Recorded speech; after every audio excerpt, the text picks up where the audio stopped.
हरे कृष्णा कृष्ण कृष्णा हरे हरे, हरे राम राम राम हरे हरे। तो हम लोग कर्मयोग का अध्ययन कर रहे हैं, अध्याय 3 कर्मयोग, और इसका आज अंतिम से एक श्लोक पहले का श्लोक है, 42वां श्लोक। कर्मयोग श्लोक संख्या 42,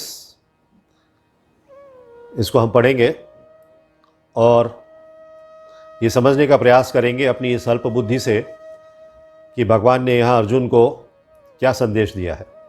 इंद्रियाणि पराण्याहु इंद्रियेभ्यः परं मनः मनसस्तु परा बुद्धिर् यो बुद्धि परतस्तु सः। अब हम इस श्लोक के शब्दार्थ पर ध्यान देंगे। इंद्रियाणि अर्थात इंद्रियों को, पराणी श्रेष्ठ, आहु कहा जाता है। इंद्रियेभ्या इंद्रियों से बढ़कर, परम श्रेष्ठ, मनः अर्थात मन, मनसः मन की अपेक्षा, तु अर्थात भी, परा श्रेष्ठ, बुद्धि बुद्धि, यह जो, बुद्धे बुद्धि से भी, परता श्रेष्ठ, तु किंतु, सह वो। अब इसका भावार्थ देखेंगे। श्रील प्रभुपाद भावार्थ में क्या लिखते हैं। कर्मेंद्रियां जड़ पदार्थ की अपेक्षा श्रेष्ठ हैं। यहाँ पर भगवान ने विभिन्न स्तरों को बताया है। हमारे जो मानसिक स्तर हैं उनके बारे में चर्चा की है। वो मानसिक स्तर कैसे बनते हैं, वो हमारे कर्मों से, हमारी इंद्रियों से, हमारी बुद्धि से, हमारे मन से, हमारी आत्मा से बनते हैं। तो यहाँ इन सभी चीज़ों का विश्लेषण उन्होंने किया है इस श्लोक में और कहा है कि कर्मेंद्रियां जड़ पदार्थ की अपेक्षा श्रेष्ठ हैं। जो भौतिक पदार्थ हैं, जो मटेरियल कमोडिटीज़ हैं, उनसे कहीं ज़्यादा श्रेष्ठ कर्मेंद्रियां हैं। कर्मेंद्रियां कौन सी होती हैं? जिनसे हम कर्म करते हैं। और मन इंद्रियों से बढ़कर है। तो पहले बताया कर्मेंद्रियां किससे श्रेष्ठ हैं? जड़ पदार्थ से। फिर बताया इंद्रियां किससे श्रेष्ठ हैं? मन इंद्रियों से बढ़कर है। तो मन जो है वो इंद्रियों से भी बढ़कर है। तो नीचे के स्टेज पर कौन आया? सबसे नीचे जड़ पदार्थ, उसके बाद कर्मेंद्रियां, उसके बाद मन, और बुद्धि मन से भी उच्च है। जो बुद्धि है, जीव की बुद्धि है, वो मन से भी उच्च है। और वो अर्थात आत्मा बुद्धि से भी बढ़कर है। तो मन के ऊपर आई बुद्धि और बुद्धि के भी ऊपर कौन आया? आत्मा। तो आत्मा सबसे बढ़कर हो गई, इसका मतलब है। और अब हम आत्मा को, हम जीव लोग आत्मा को सबसे ज़्यादा निग्लेक्ट करते हैं, जबकि आत्मा सर्वोच्च स्तर पर है। भगवान खुद बता रहे हैं यहाँ पे। कर्मेंद्रियां जिनसे कि हम कर्म करते रहते हैं, वो जड़ पदार्थों की अपेक्षा श्रेष्ठ हैं, लेकिन फिर भी नीचे से दूसरे स्तर पर हैं। मन उससे ऊपर है, इंद्रियों से ऊपर है, और बुद्धि मन के भी ऊपर है, और आत्मा जो है वो सर्वोच्च है, सबसे ऊपर है। ऐसा उन्होंने क्यों कहा है? ऐसा उन्होंने इसलिए कहा है क्योंकि हमें इन सब चीज़ों को कंट्रोल में करना है। और कंट्रोल में तभी होगा, हमारी आत्मा शुद्ध तभी होगी, जबकि हम ये नीचे की सारी चीज़ें बराबर अलाइन करके उनको शुद्धता के स्तर पर ले आएं। तो आत्मा हमारी इन इंद्रियों का उपयोग तो इंद्रियां तो रहेंगी, इन इंद्रियों का उपयोग तो करेगी, लेकिन इंद्रियों का उपयोग आध्यात्मिक जगत में करेगी, ना कि भौतिक जगत में करेगी। तो अभी हम इसका जब तात्पर्य देखेंगे तो हमें और समझ में आएगा कि तात्पर्य में श्रील प्रभुपाद हमें क्या समझाते हैं। परपर्ट बाई हिज डिवाइन ग्रेस ऐसी भक्त वेदांत स्वामी श्रील प्रभुपाद की जय। इंद्रियां काम के कार्यकलापों के विभिन्न द्वार हैं। कामनाओं की चर्चा हमने पिछले कई श्लोकों में की है। तो कामनाओं के जो कार्यकलाप हैं, एक्टिविटीज़ हैं, उनको करने का माध्यम कौन है? इंद्रियां हैं। इंद्रियों के माध्यम से वो कामनाओं के कार्यकलाप होते हैं। काम का निवास शरीर में है। कामनाएं कहाँ बसती हैं? इस शरीर में बसती हैं जी, भौतिक शरीर जो है। किंतु उसे इंद्रिय रूपी झरोखे प्राप्त हैं। जो कामनाएं हैं इस शरीर में बैठकर इंद्रिय रूपी झरोखों से अपना काम करती रहती हैं। झरोखे मतलब विंडोज। तो शरीर में इंद्रिय रूपी जो झरोखे हैं उससे कामनाएं पूरी होती रहती हैं। अतः कुल मिलाकर इंद्रियां शरीर से श्रेष्ठ हैं। ये जो भौतिक शरीर है ना, जड़ शरीर है, जो यहीं खत्म हो जाता है, आग में जलकर भस्म हो जाता है, ये शरीर जड़ है और इस शरीर से इंद्रियां श्रेष्ठ हैं। क्योंकि वो इस शरीर में स्थित जो खिड़कियां हैं उनसे अपना काम पूरा करती रहती हैं। श्रेष्ठ चेतना या कृष्ण भावनामृत होने पर ये द्वार काम में नहीं आते। अगर आपकी चेतना श्रेष्ठ है, आप अधिक से अधिक कृष्ण भावनामृत में लगे हुए हैं, भगवान की भक्ति करते हैं, आध्यात्मिक चेतना आपकी जगी हुई है, तो ये जो द्वार हैं, किसके द्वार? इंद्रियों के द्वार जो शरीर में निवास कर रहे हैं, वो काम में नहीं आते, क्योंकि फिर आप वो इंद्रियों को किसी और जगह लगाते हो। कृष्ण भावनामृत में आत्मा भगवान के साथ सीधा संबंध स्थापित करता है। कृष्ण भावनामृत में आत्मा का संबंध क्या है? भगवान के साथ सीधा संबंध होता है। अतः यहाँ पर वर्णित शारीरिक कार्यों की श्रेष्ठता परमात्मा में आकर समाप्त हो जाती है, क्योंकि जब हम परमात्मा के लिए सब कुछ कार्य करने लगते हैं तो शारीरिक कार्य फिर श्रेष्ठ नहीं रहते, वो आध्यात्मिक कार्य श्रेष्ठ हो जाते हैं, जो कि हम किसके लिए करते? भगवान के लिए करते हैं। तो शारीरिक कर्म का अर्थ है इंद्रियों के कार्य, और इन इंद्रियों के अवरोध का अर्थ है सारे शारीरिक कर्मों का अवरोध। शारीरिक कर्म का क्या अर्थ है? इंद्रियों के कार्य, जो हम इंद्रियों से कार्य लेते हैं। और इन इंद्रियों में अगर हम कोई अवरोध पैदा कर दें तो क्या होगा कि सारे शारीरिक कार्य हमारे रुक जाएंगे, फिर वो शारीरिक कार्य नहीं होंगे। लेकिन चूंकि मन सक्रिय रहता है, अतः शरीर के मौन तथा स्थिर रहने पर भी मन कार्य करता रहता है। मन, अभी इन इंद्रियों से ऊपर कौन है? आपका मन और फिर बुद्धि। तो शरीर के मौन तथा स्थिर रहने पर भी मन कार्य करता रहता है। ऐसी स्थिति कब आती है? जैसे कि यथा स्वप्न के समय मन कार्यशील रहता है। अगर हम सो रहे होते हैं तभी भी अगर हम सपना देख रहे हैं तो हमारा मन घूमता रहता है, कभी पेरिस में, कभी लंदन में, कभी हांगकांग में, कभी नैनीताल में, कभी लखनऊ में, कभी हैदराबाद में, कभी कहीं घूमता ही रहता है मन। तो सपने में मन बहुत चंचल है, वो वहाँ भी सोता नहीं है, वहाँ भी उसको आराम नहीं मिलता है, तो वो कार्य करता रहता है अपना। किंतु मन के ऊपर भी बुद्धि की संकल्प शक्ति होती है। मन के ऊपर कौन है? बुद्धि है। बुद्धि अगर डांट देती है मन को, कोई शैतानी नहीं करने का, चुपचाप से सो जाओ, ज़्यादा सोचने का नहीं, कोई चिंता नहीं करने का, तो जब बुद्धि ऐसे समझाती है तो मन शांत होता है। फिर बुद्धि के ऊपर कौन है? आत्मा है। तो अतः यदि आत्मा प्रत्यक्ष रूप में परमात्मा में रत हो, तो आत्मा अगर डायरेक्टली परमात्मा के साथ संलग्न हो जाए, परमात्मा की सेवा में लग जाए, तो अन्य सारे अधीनस्थ, अन्य सारे सबॉर्डिनेट्स जो हैं, कौन कौन से? बुद्धि, मन, इंद्रियां, ये सब स्वतः ही भगवान की सेवा में लग जाएंगे। तो देखिए क्या कह रहे हैं यहाँ पर कि जो सुपर बॉस है वो ही अगर भक्ति करने लगेगा, भक्ति में रम जाएगा, तो निश्चित तौर पर उसके सबॉर्डिनेट्स जो हैं, जो उसके अधीनस्थ लोग हैं, बुद्धि, मन और इंद्रियां, वो अपने आप से भगवान की सेवा में लग जाएंगी। कठोपनिषद में एक ऐसा ही अंश है, उपनिषद है कठोपनिषद, उसमें कहा गया है कि इंद्रिय विषय इंद्रियों से श्रेष्ठ हैं। इंद्रिय के विषय जो हैं, इंद्रिय के विषय, जैसे नाक का विषय क्या है? सूंघना। आँख का विषय क्या है?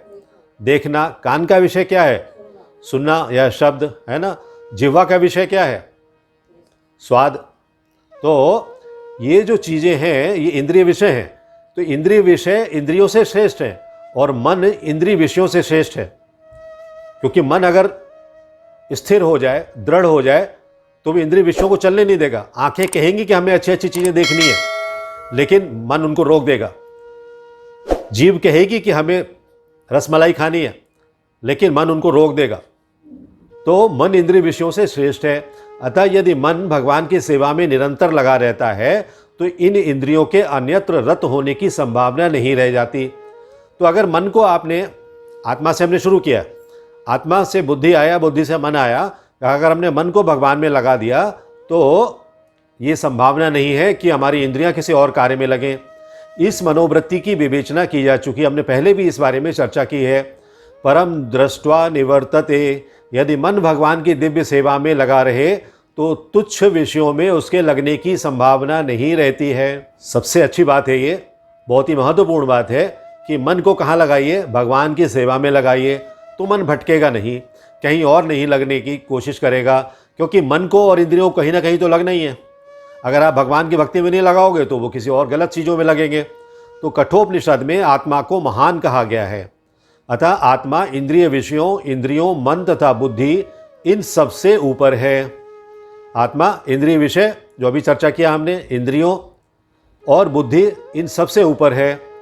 अतः सारी समस्या का हल ही ये है कि आत्मा के स्वरूप को प्रत्यक्ष समझा जाए। आत्मा के स्वरूप को हमें समझना चाहिए और आत्मा को हमें सही दिशा में लगाना चाहिए। आत्मा को मन और बुद्धि के बहकावे में आकर हमें आत्मा को भी भ्रष्ट नहीं कर देना चाहिए, उसको हमें दूषित कलुषित नहीं कर देना चाहिए। आत्मा को शुद्ध रखना चाहिए ताकि वो भगवान की सेवा में लगे और हमारे मन और बुद्धि को सही तरह से कंट्रोल कर सके। मनुष्य को चाहिए कि बुद्धि के द्वारा आत्मा की स्वाभाविक स्थिति को ढूंढे, आत्मा की स्वाभाविक स्थिति को ढूंढे और फिर मन को निरंतर कृष्ण भावनामृत में लगाए रखे। क्योंकि आत्मा परमात्मा का अंश है, तो उसकी स्वाभाविक स्थिति क्या है? परमात्मा के साथ संलग्न रहना हमेशा। अगर वो परमात्मा के साथ संलग्न नहीं है तो वो स्वाभाविक स्थिति में नहीं है। तो उसकी स्वाभाविक स्थिति क्या है? परमात्मा के साथ जुड़े रहना। इससे सारी समस्या हल हो जाती है। सामान्यतः नवदीक्षित अध्यात्मवादी को इंद्रिय विषयों से दूर रहने की सलाह दी जाती है। जो नए नए अध्यात्म का ज्ञान लेने वाले लोग हैं उनको कहा जाता है कि इंद्रिय विषयों से दूर रहें, किंतु इसके साथ साथ मनुष्य को अपनी बुद्धि का उपयोग करके मन को सशक्त बनाना होता है। मतलब उनको निर्देश तो दिया जा रहा है गुरुकुल में कि भाई आप लोग इंद्रिय विषयों से दूर रहो। जैसे ब्रह्मचारी लोग हैं उनको बताया जाता है कि आप इंद्रिय विषयों से दूर रहें, लेकिन अपनी बुद्धि और मन पर कंट्रोल तो उनको ही करना है ना, वो तो कोई दूसरा करेगा नहीं। तो मन और बुद्धि को अगर वो नियंत्रित नहीं कर पाएंगे तो निश्चित तौर पर भटक जाएंगे। यदि कोई बुद्धिपूर्वक अपने मन को भगवान के शरणागत होकर कृष्ण भावनामृत में लगाता है तो मन स्वतः सशक्त हो जाता है। तो कृष्ण भावनामृत में अगर भगवान को शरणागत होकर आपने मन लगा लिया है तो मन स्वतः एकदम स्ट्रांग हो जाएगा। वो कोई अच्छी चीज़ देखेगा भी, मतलब भौतिक रूप से अच्छी चीज़, तो उसकी तरफ आँख नहीं करेगा, उससे मुंह मोड़ लेगा। दूसरे लोग कहीं और जा रहे हैं तो वो दूसरी तरफ चला जाएगा। और यद्यपि इंद्रियां सर्प के समान अत्यंत बलिष्ठ होती हैं, यहाँ देखिए जो उदाहरण दिया गया है, प्रभुपाद जी ने उदाहरण दिया है, इंद्रियां कैसी हैं? वो सर्प के समान बलिष्ठ हैं। जैसे सर्प को आपने देखा है ना, आपने बहुत से टीवी चैनल्स में, फिल्मों में देखा होगा, कोई बड़ा अजगर होता है तो वो बड़े से बड़े जानवर को भी लपेट लेता है अपने आप में और उसको छोड़ता नहीं है और उसको ख़त्म कर देता है। उसकी सांस जो है वो रुंध जाती है और वो मर जाता है उसके सिर्फ दबाव से ही। तो इंद्रियां जो हैं ऐसी ही हैं, वो जीव को मार देती हैं, इतना लपेट देती हैं उसको चारों तरफ से कि वो मर जाता है, वो जीव का अस्तित्व ही समाप्त हो जाता है। तो इंद्रियां सर्प के समान अत्यंत बलिष्ठ होती हैं, बहुत बलवान हैं, किंतु ऐसा करने पर वे दंतविहीन सांपों के समान अशक्त हो जाएंगी। कैसा करने पर?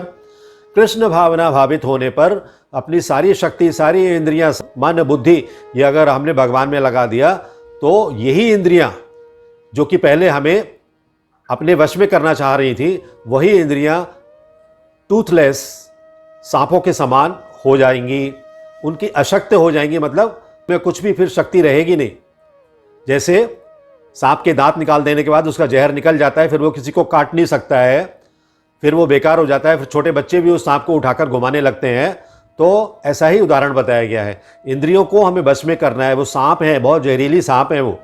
यद्यपि आत्मा बुद्धि, मन तथा इंद्रियों का भी स्वामी है, आत्मा तो सर्वोच्च है, वो बुद्धि, मन और इंद्रियों का भी स्वामी है, तो भी जब तक इसे कृष्ण की संगति द्वारा कृष्ण भावनामृत में सुदृढ़ नहीं कर लिया जाता तब तक क्या होता है? चलायमान मन के कारण, मन बहुत चंचल है, मैं बोला था अभी ना, तो मन बहुत चंचल है, चलायमान मन के कारण नीचे गिरने की पूरी संभावना बनी रहती है। नीचे कहाँ गिरने की? फिर से इंद्रियों के जाल में फंस जाने की। तो इंद्रियों के जाल में हमें नहीं फंसना है, इंद्रियों के जाल से बाहर निकलना है। और क्या करना है? ज़्यादा से ज़्यादा कृष्ण भावनामृत में अपना ध्यान, अपने मन और बुद्धि को लगाना है, जिससे कि हमारी आत्मा का जो कंट्रोल है वो बराबर बना रहे।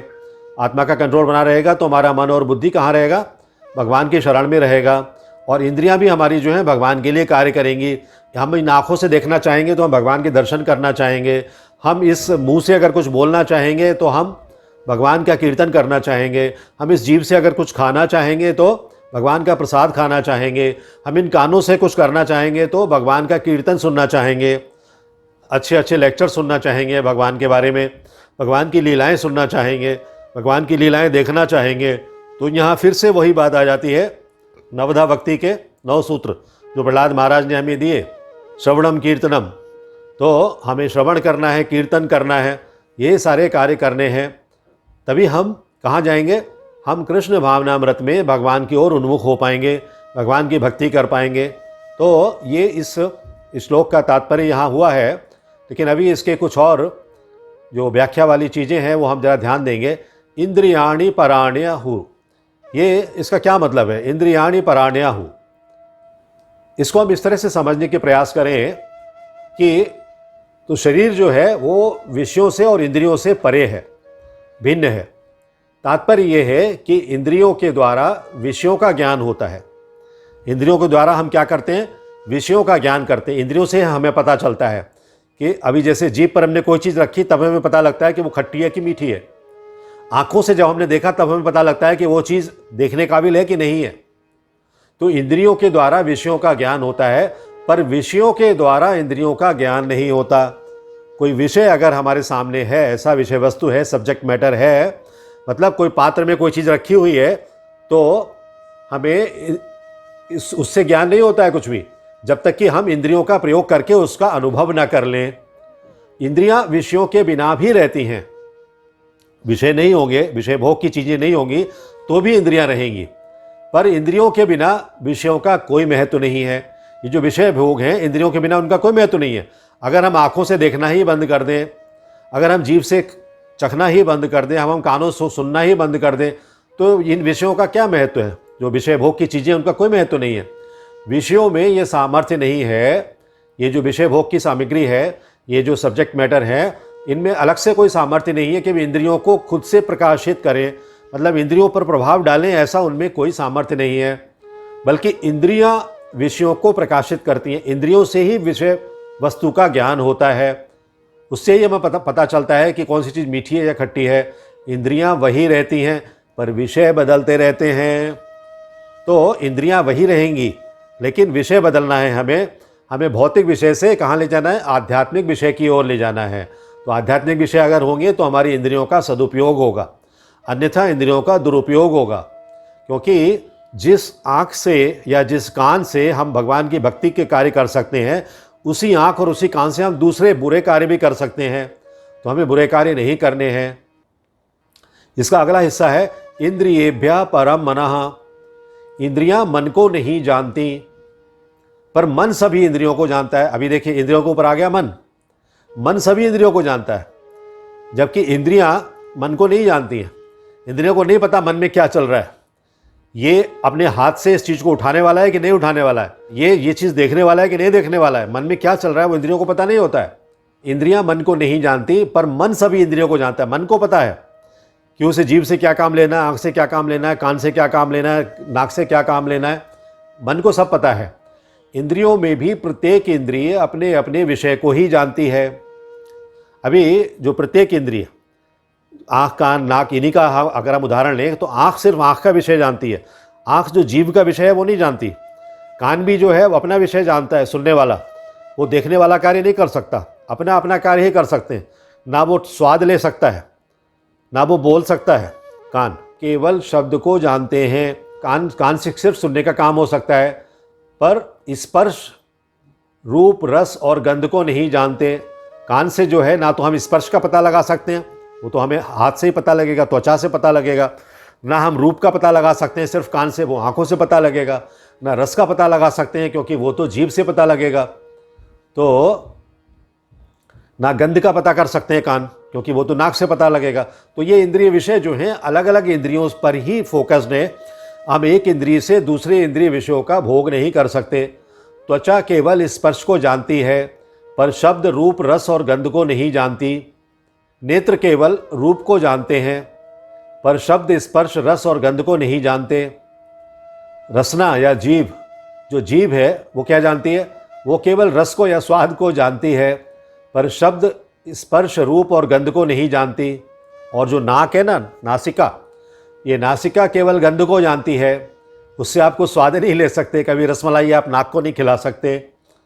आजकल कोशिश करते हैं बर्थडे पर लोग केक का सारा माल नाक पर भी लगा देते हैं, लेकिन नाक से खाया नहीं जाता, मुंह से ही खाया जाता है। तो नासिका केवल गंध को जानती है, पर शब्द, स्पर्श, रूप और रस को नहीं जानती। परंतु मन जो इन सब से ऊपर है, वो पांचों ज्ञानेंद्रियों को तथा उनके विषयों को जानता है। वो पांचों ज्ञानेंद्रियों को जानता है, किसका क्या काम है और उनके विषय क्या है वो भी जानता है मन। इसलिए मन इंद्रियों से श्रेष्ठ है और बलवान है। तो किसको कंट्रोल करना चाहिए? मन को कंट्रोल करना चाहिए ना, इंद्रियों को। और मन को कौन कंट्रोल करेगा? बुद्धि कंट्रोल करेगी। अभी देखते हैं आगे, मनसस्तु परा बुद्धि। तो मन बुद्धि को नहीं जानता। जो मन है वो अपने ऊपर वाले बॉस को नहीं जानता, बुद्धि को नहीं जानता है, पर बुद्धि मन को जानती है। बुद्धि को समझ में आ जाता है, अरे नहीं ये काम ठीक नहीं है, ये मन हमारा भटक रहा है, अभी गलत जगह जा रहा है। तो वो समझाता है उसको, मन कैसा है, शांत है या व्याकुल है, ठीक है या नहीं है, ये सब चीज बुद्धि जानती है। लेकिन मन नहीं जानता कि बुद्धि में क्या है। इंद्रियां ठीक काम करती हैं या नहीं, इसको भी बुद्धि जानती है। तो बुद्धि जो है वो इन सबसे ऊपर है। तात्पर्य यह हुआ कि बुद्धि मन को तथा उसके संकल्पों को भी जानती है। मन ने क्या संकल्प ले लिया है? मन ने तो ठान लिया है कि मुझे तो आज मूवी देखने जाना है, लेकिन बुद्धि कहती है कि अरे नहीं, कल पेपर है, तुम्हारा बोर्ड का एग्जाम है, मूवी देखने कैसे जा सकते हो। तो बुद्धि मन को समझाती है फिर। और इंद्रियों को तथा उनके विषयों को भी बुद्धि जानती है। बुद्धि जानती है कि अगर ये मूवी में चला गया, मन कह रहा है इसका, और ये मूवी में चला गया तो ये बहुत सारा खर्चा करेगा, अपनी इंद्रियों की तुष्टि करेगा, अपनी आँखों की तुष्टि वहाँ से करेगा, अपने कानों की तुष्टि वहाँ गाने सुन के करेगा, और पॉपकॉर्न खाकर अपनी जीभ की तुष्टि करेगा या आइसक्रीम खाकर अपनी जीभ की तुष्टि करेगा। ये बुद्धि को पता है कि ये कौन कौन से इंद्रिय विषयों से में लिप्त रहेगा जाके। तो बुद्धि को इस बात का ज्ञान होता है। अतः बुद्धि सर्वश्रेष्ठ है। और बुद्धि से भी ऊपर क्या है? आत्मा। तो आत्मा जो है वो सबको कंट्रोल करती है। तो आत्मा को निष्कलंक रखने के लिए, निष्कलुष रखने के लिए, मनोमालिन्य रहित रखने के लिए जरूरी यह है कि हम सबसे पहले जो सबसे नीचे के हैं इंद्रियां, जो शरीर में बैठी हुई हैं और शरीर के माध्यम से कार्य करती हैं, हम उनको कंट्रोल करें। तो उनसे ऊपर हमारा मन कंट्रोल हो जाएगा, मन के ऊपर बुद्धि कंट्रोल हो जाएगी, और बुद्धि कंट्रोल हो जाएगी तो आत्मा आराम से क्या करेगी? सच्चिदानंद भगवान का भजन करेगी। तो सच्चिदानंद कौन है? कृष्णाय वासुदेवाय देवकी नंदनाय चा नंद गोप कुमाराय गोविंदाय नमो नमः। तो गोविंद भगवान है, उनका ही हमें आध्यात्मिक चेतना से हमें उनका ही पूजन करना है, उनकी ही अर्चना करनी है, उनके ही चरण कमलों की सेवा करनी है, क्योंकि उसके सिवा और कुछ नहीं है। तो नंद गोप कुमार आए जो हैं, नंद गोप कुमार कौन है? भगवान श्री कृष्ण। गोविंदाय नमो नमः। तो गोविंदाय भगवान श्री गोविंद की हमें सेवा करनी है, भक्ति करनी है। और कहाँ जाना है? भगवान के वैकुंठ धाम में जाना है। हाँ, जो वैकुंठ धाम में भगवान विराजमान है, वहाँ जाकर हमें सिर्फ उनकी सेवा करनी है। तो इस तरह से आज ये श्लोक संख्या 42 का तात्पर्य हमने पूरा किया। हरे कृष्णा कृष्ण कृष्णा हरे हरे, हरे Ram Ram Ram Hare Hare. If you like this video, press the like button and share it with your family and friends. If you want to watch more such videos, please subscribe to our channel, and for getting updates, press the bell icon. Hare Krishna